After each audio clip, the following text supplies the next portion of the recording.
కల్వశ్రాంపూర్ తహసీల్దార్కు వినతి పత్రం అందజేశారు ఏబీవీపీ కార్యకర్తలు. కల్వశ్రాంపూర్ మండల కేంద్రంలోని వాసవి డిగ్రీ కళాశాల విద్యార్థులు ఏబీవీపీ ఆధ్వర్యంలో ర్యాలీగా వెళ్లి తహసీల్దార్ కార్యాలయం సమీపంలోని రహదారిపై గంటకు పైగా బైఠాయించారు. విద్యార్థులు ఎదుర్కొంటున్న ఫీజు రియంబర్స్మెంట్, మెస్ ఛార్జీలు, మధ్యాహ్న భోజన వసతి తదితర సమస్యలపై తహసీల్దార్ కార్యాలయంలో వినతి పత్రం ఇచ్చారు. ఈ కార్యక్రమంలో ఏబీవీపీ మండలాధ్యక్షుడు రాగుల రాజ్ కుమార్, బీసగోని సాయికృష్ణ, బెజ్జాల అఖిల్, శ్యామ్, ప్రశాంతి, రమ్య, శ్రీవాణి, సంతోష్, నిరోష తదితర విద్యార్థులు ఉన్నారు. జిందాబాద్ జిందాబాద్ ఏబీవీపీ జిందాబాద్ ఫీజు రియంబర్స్మెంట్ వెంటనే.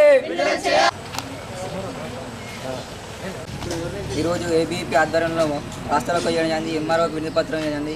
టీఆర్ఎస్ ప్రభుత్వం వచ్చి 3.5 సంవత్సరాలు అవుతాం కానీ 3 సంవత్సరాల నుంచి ఫీజు రియంబర్స్మెంట్ స్కాలర్షిప్లు ఇంతవరకు రాలేదు.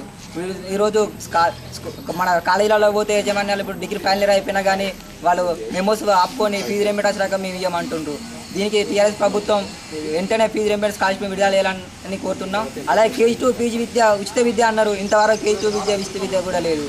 ఈరోజు మన ఇంటర్ కాలేజీలో మధ్యాహ్న భోజన పథకం కూడా అమలు చేస్తామని గత సంవత్సరం నుంచి చెప్పినా కానీ ఇంతవరకు మధ్యాహ్న భోజన పథకం అమలు లేదు.